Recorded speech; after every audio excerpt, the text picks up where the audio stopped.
Hello everyone, Thomas Fleming here. Well, I just put my coat on. It's starting to cool off as the sun's going down.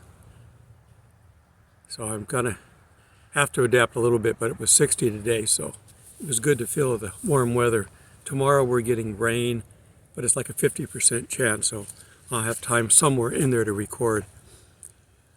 Well, we just talked about God created the universe. So now we're going to figure out how to navigate this universe.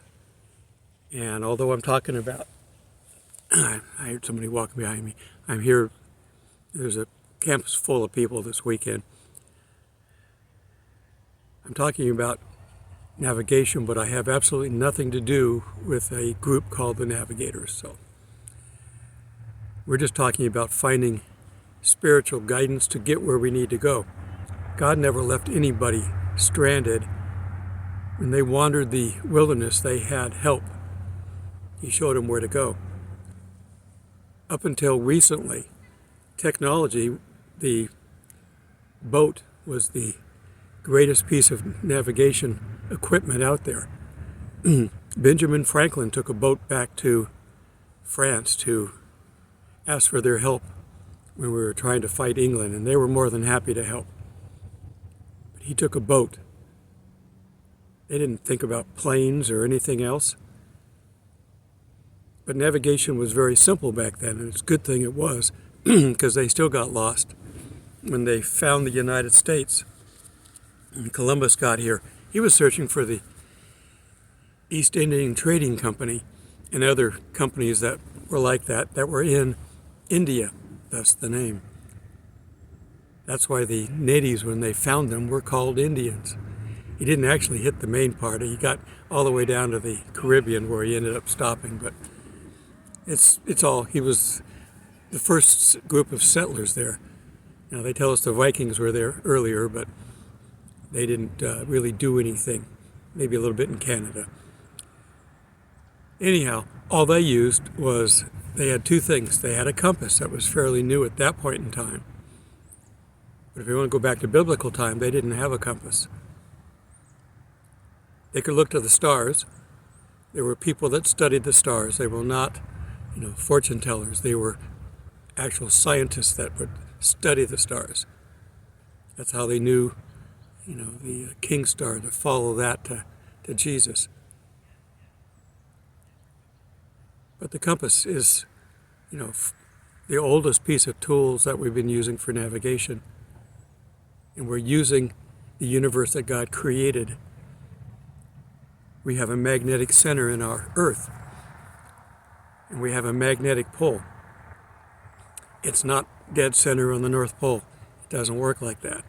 The magnet in our Earth moves a little bit. It's flipped a couple of times. It's not completely stable in the life of this Earth. But right now we know what it's doing and where it's at. And if you want to navigate with a compass, I used to fly, and so that was one of my simple things that you would navigate with. But you had to know that your compass doesn't point true north. So if you're anywhere in the United States, you could be, 7 to 14 degrees off. You just need to know where that's at and know which direction you're flying, to how to adapt. What did God do when he wanted to navigate? Well, when they left Egypt and wandered in the wilderness, they didn't know where they were going. They were going where God told them. Where would they have ended up if he didn't direct them? They'd stop, set up camp, set the tabernacle up. The priests would do their thing. There'd be a cloud of smoke during the daytime, and at night when you can't see it, there'd be a pillar of fire. I don't know how he did it. Doesn't matter. He did. But that was their navigation. They could find that. They could follow it. And then when it was time to pick up camp, he would move whichever one it was, day or night, whatever it was. He'd move it to their new location. Again, I don't know how he did it, but he did. God knows everything about this universe. He has every sand in the sea numbered. He knows every hair on our head. but he knows every sand on the sea. He knows every star. And there are, I don't know what the biggest number would be, but there are trillions and trillions of them. Most of what you see when you look in the sky, you're not looking at stars. You're looking at galaxies. And God created all that. We talked about it in my other video. So if you're going to ask God how to get someplace, or where can I meet you, or where am I going to follow you to, he's the best one to ask because he knows everything. Okay. I do want to read a couple things out of scriptures here to show you how these people tried to navigate. I'm in Acts 27. We're going to go to 20. Well, they're trying to get Paul to Rome. Paul was being accused, attacked, and brought before the courts, and he finally says, I'm a Roman citizen. I want to see Caesar. I want him to review my case. Well, of course, that scared everybody because they knew they were breaking the rules. But he's a Roman citizen, and they're not allowed to treat Roman citizens bad because Rome gets upset. So they sent him off on this trip on a boat. Of course, everybody that's trying to do this is struggling anyway. And then they get into an area where they can't see where they're going. And so that's where we're at.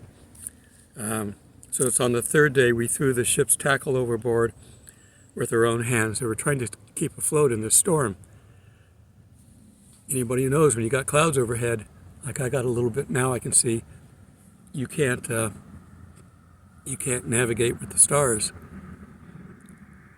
Now I can navigate in the daytime just fine because I have one star right over here, and that's what's providing the light on my face.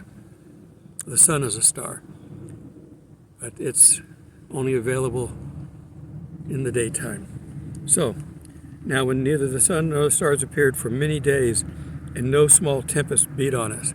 This is a big storm. They're in the Mediterranean.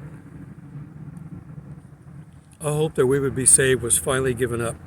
But after long abstinence from food, when Paul stood in the midst of them and said, Men, you should have listened to me and not have sailed from Crete and incurred this disaster and loss. Now I urge you to take heart, for there will be no loss of life among you. God told them what to tell them to do, and they thought he was a crazy old man, and they didn't do it. Well, now they're realizing he did know what he was talking about, so now he's going to get them out of it. He's going to save their lives. They're going to lose the ship, but they're saved their lives. God's going to help with that. See, even God knows when we're supposed to be at point A and we're at point B because we didn't make the turn. Back then, and even when I first started navigating myself as a kid, we didn't have all the technology you've got now. I just turn my phone on to maps and I'm looking at Google Maps and it will take me right where I want to go. It knows exactly where I'm at. It's all because of satellite navigation. Satellites are fixed in space. They don't move. They orbit the Earth. As the Earth turns, the satellite moves with it, and it's always in the same spot. If you can get 3 satellites to pick up their frequencies, then you know where you're at. The technology is similar to what I used when I was flying early on. That nowadays they've got computers and all kinds of stuff, and back then we weren't allowed to use it. We would pick a heading, we'd put our compass heading in, put the deviation in, and then figure out which way the wind was blowing. And we did all this on a little slide rule. It was a wheel that turned around and a piece of plastic on it, and you would draw on it. And it would tell you your correct heading to get to that location. That's how we had to navigate. They're round, what's the word I'm looking for? Slide rules. They're round slide rules. I haven't used a real slide rule in years either. And I had to do that early on in my classes. I didn't get my first calculator until I think my second year, and it was so slow. How slow was it? It was so slow that you'd put in 2 times 2 equals, hit the equal sign, and the display would go flicker, flicker, flicker, flicker, 4. Yeah, I'm that old. if I had to take my calculator into class, and they didn't let us use calculators early on, everything had to be done longhand, but eventually they let us use the calculators. We had to have enough batteries to last twice the length of time that we would need it. If our class was an hour, we had to take an hour-long test, and our calculator only had enough battery power to last for 40 minutes. Some of these early ones, especially the ones that had Nixie tubes, they were little neon tubes in there. They would use up the battery, and you could plug them into an AC outlet, but they weren't AC outlets for everyone in class. So you had to have batteries, and they didn't last long, so you brought extra. This is what it was like growing up. Yeah, now this new generations that have all this technology in front of them. My phone that I'm recording on right now has more computing power than my first 10 years of working with computers. Now, I mean, it's commonplace. To be able to record, to have a movie studio right here, and an editor right here on this phone, and the ability to then transmit this. I am in my campsite now. I don't think you can see. I might take you over there later, but there's a group down in there, all those cars, and in that there's a pavilion over there. They're a bunch of ham operators, and I'm going to find out a little information from them. It may be that if we're here long enough, they're going to shut down all basic communication, and it may be that you're going to have to use ham operators to find out what's going on. You know, if they come in and they start dropping bombs and nukes and stuff and take out power grids and all that stuff, these guys that operate these hams are going to be able to communicate around the world if they have a long enough antenna. They talk about 20, 30, 40, 50 meter antennas that can reach, because it creates these frequencies that can actually travel around the world. You can talk to somebody. I think they were talking to somebody. I'm in Georgia, the state of Georgia, and they were talking to somebody in England earlier today. He says as soon as he puts his bigger antenna up, that they'll be able to talk to Europe, maybe Russia. All right, so that's Acts, but let's see what they did back in Exodus. I'm in Exodus 13:21, but I'm going to start at 20. So they took their journey from Succoth to a camp in Etham at the edge of the wilderness. And the Lord went before them by day in a pillar of cloud to lead the way, and by night with a pillar of fire to give them light. So as to go by day and night, he did not take away the pillar of the cloud by day or the pillar of the fire by night. He left it there so they knew where they were at in case they wandered off. But it also led their way as they were traveling. These are our Israelites wandering through the wilderness because they didn't listen. They were told that the land was there for them, and their scouts came back. Some of them told the truth and said that we can win. Some said they're too big and powerful, we can't win.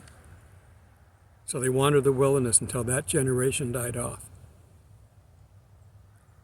God expects faithful obedience from us. And if we don't get it, sometimes he lets us have exactly what we want, not to follow God.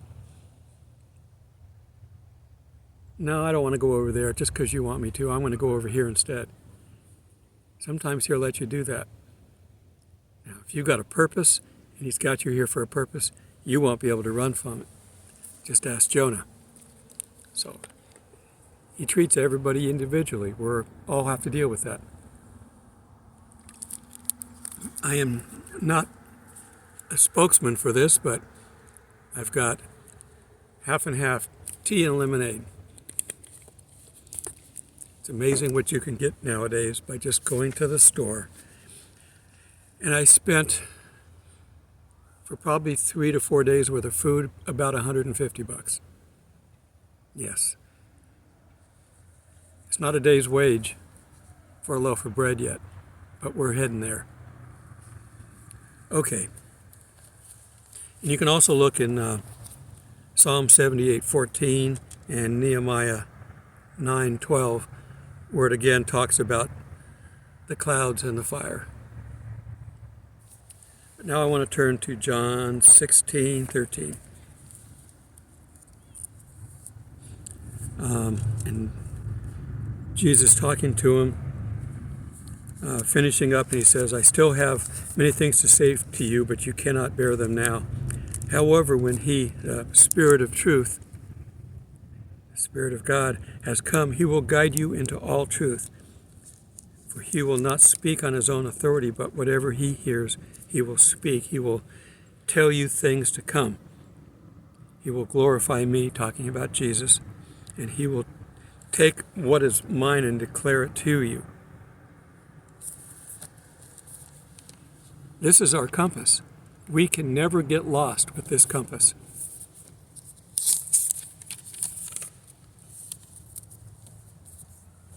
But if somebody were to hand you a compass and told you how to do something, you wouldn't know how to do it. When we did our scouting, when we take the scouts out, we'd teach them how to navigate with a compass. Now, it's crude navigation.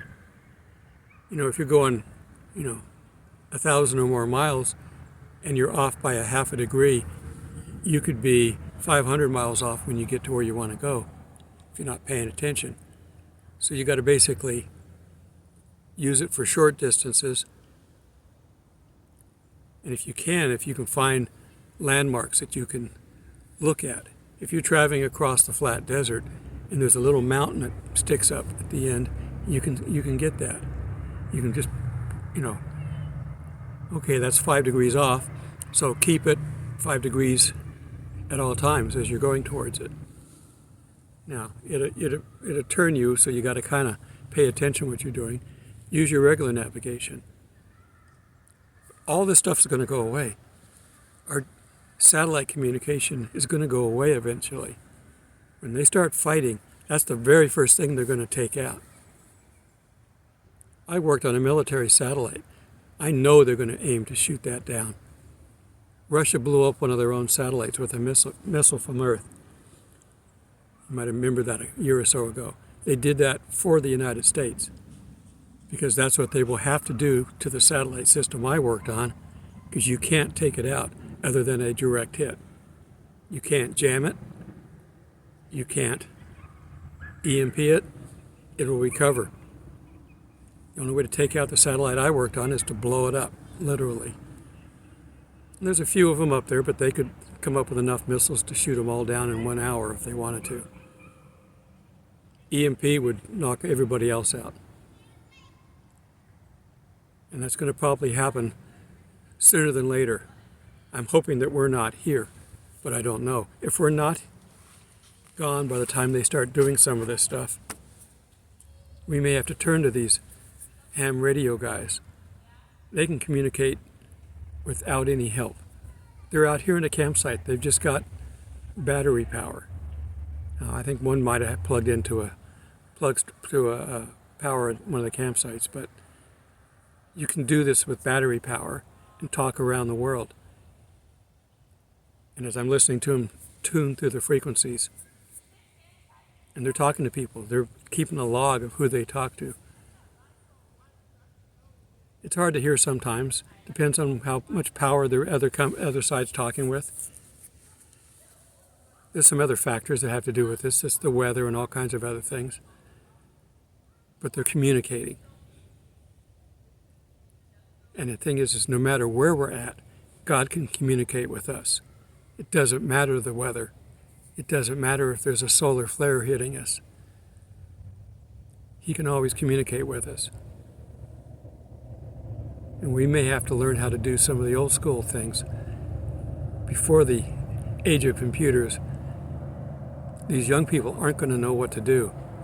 All of us old people are going to have to come and explain to them how to get from point A to point B without a navigator telling them what to do. Now, I'm part of it too. I mean, I use my navigator if I'm going to a place I've driven to 1,000,000 times. I don't use it to tell me how to get there. I'm using it as an aid to tell me if there's an accident on the way or if there's too much traffic. It'll route me around it. Now, we're not to use God that way. God says, I want you to go from point A to point B, and you decide to go to point C. Well, he knows where you're at. You cannot hide from him. My navigator knows when I turn on the wrong street, and it goes flicker, flicker, flicker, and recalculating, and it draws a new route to get me to point A where I'm supposed to go, no matter where I've wandered off to. And God can do that too. But he doesn't like to, because that means you didn't listen. Now, he'll forgive you if you didn't hear him or didn't understand him. But if you tell him, no, I don't want to go straight there, I want to go over here, he doesn't like that. Now, you could ask, you want me to go over there and talk to this person? Can I go get a cup of coffee on the way over? He might let you do that. If you need your coffee, like I do a lot of times. But he may not. He may want you to be there right now. If you're going to put him in there to be a navigator, you got to follow what he says. All right. Sometime in the next couple of days, not going to be tomorrow because we're supposed to have rain, but maybe Monday or Tuesday I might try to do a live session here. By that time the camp will be empty. Most people only camp on the weekend. In this group that's here, these hams will be out of here probably tomorrow. They're in a pavilion, a covered pavilion, so they're okay for a little bit of rain. And they might be able to bounce it off the atmosphere a little bit differently, so depending on how things are. But it'll be quiet, so I can do that sometime next week, Monday or Tuesday. I'll try to announce it. I'm slowly getting videos uploaded to Rumble. The automatic feature that I put on there is starting to bring them up, including the same day, which is really cool. I'm going to have to go find out how I did that again and go back in and expand the time, because I think I told it to do 2 months. Now 14 doesn't seem like enough for 2 months, because there's 30 days in a month, so it's either struggling or it's run into a problem, so I'm going to have to go look at it. But it's been doing a good job. It's getting a video or two a day uploaded, and it's going to bring everything over from YouTube, who might decide they want to shut it down completely. So keep praying for me in this process.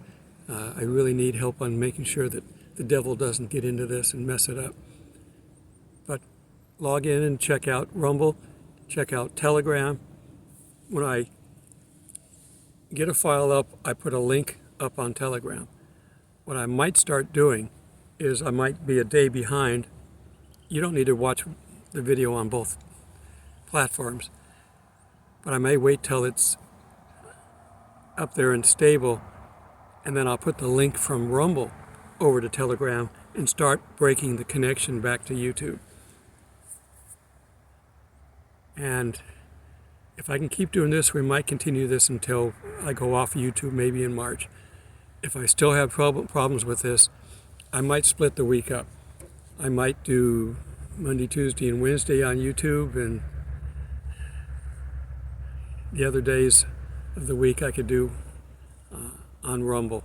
Because you can record on Rumble, you can record separately and upload them. It doesn't matter how you want to do it. Rumble in the technology side is more friendly, but it doesn't have the ability to share as well. You got to share. You got to help me by sharing these, and I don't know how to do that. Squirrel. I'm still learning these other platforms. I used to find this stuff very easy to pick up, but it's hard to teach old dogs new tricks, so I'm trying to learn these while I'm doing this. I told God I need some help. He goes, no, you don't. Just pay attention. I'll help you. Moses complained that he needed help and got his brother to help, but he was dealing with a lot more people. I don't know how many people left Egypt, but it was well into the million. They only list the men in this patriarchal system back then. All right. I think I've covered enough on this. You cannot get through this life without the help of God to take you there. You need God to navigate. And you need to pay attention, and you need to follow directions. Some of us don't like to do that. And I know speed is also a factor. I like to drive fast, and God keeps telling me, stop doing that. I'm in charge. So I back my speed back down. I don't have a lot of tickets. I'm a very good driver, and I don't race. You know, if it's 70 miles, I might go 74. I like to go faster than the slow lane so I can stay ahead of go around the slow cars. That's my motivation and my argument. And I anecdotally can say that they don't pull people over if you're under 5 miles over the speed limit on a freeway situation. Now, it depends on their quotas. Yes, they do have quotas, even though they may deny it. Okay. But stay within the basic reasons of safety. If the weather's not good, you don't go the speed limit. You may have to slow. I've driven 20 miles an hour on the freeway in rain when I couldn't see. I've actually had to pull over. You don't stop on the freeway in the middle of the road if you can help it. Get over to the side and pull over when the snow was coming down so hard I couldn't see. I think they just had a big car pileup in Michigan. So pay attention, people. Be safe out there in this weather. There's only so much God can do. He won't take away our freedom. We have the right to refuse what God wants us to do. It only leads to trouble, but we have the right to do that. We are not predestined. We're pre-known. There's a difference. God knows that we're going to eventually get there. We may have a few side trips along the way, but we'll get there. We've got our name in the book of life. He put that down in the beginning. He knows who's going to make it. That's because he's God. That's not predestination. That's just being good at knowing what you created. All right. So because he knows everything and what's going to happen in the near future, and we're not going to go through any tribulation wrath. We're not going to go through any of that. I'm still getting people that come back and say, you're going to go through the entire tribulation. In fact, we're in it. I try to talk to them. I can't. I just block them and go on. If they're that brainwashed that they think God would put his bride through the tribulation wrath, I don't know whose God it is, but it's not mine. All right. A lot of our people are traveling. I know Emil Safate is in California, so pray for him and his traveling. They're starting to have a tick up in terrorism attacks. A 13-year-old kid killed some people, brainwashed, killed some people over the last couple of days. We're sending tanks to Ukraine.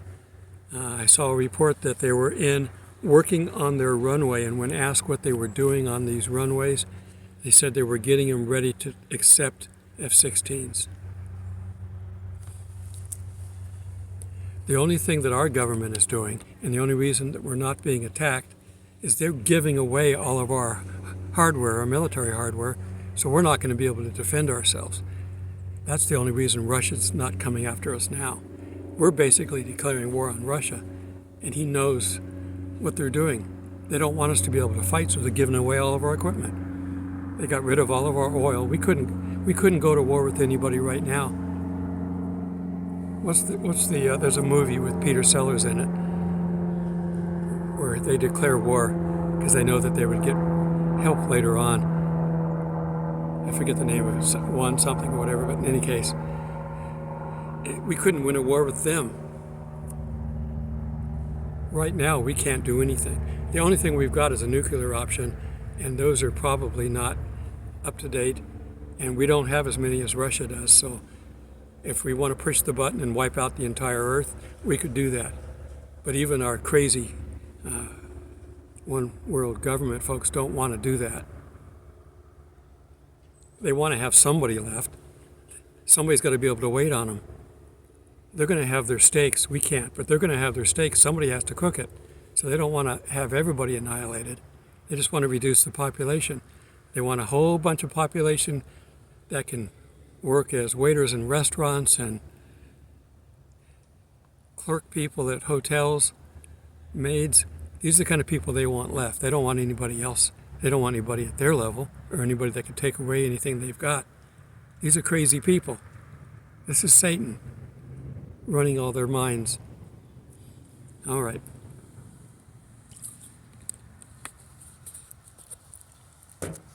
God will never forget us. He will never leave us in harm's way. So we are going to be here until there's no hope left. No pre-trib hope. And then once he starts all the action during the trib, that's going to bring new hope, but there'll be new people for that. All right. Till we meet in the clouds, God bless.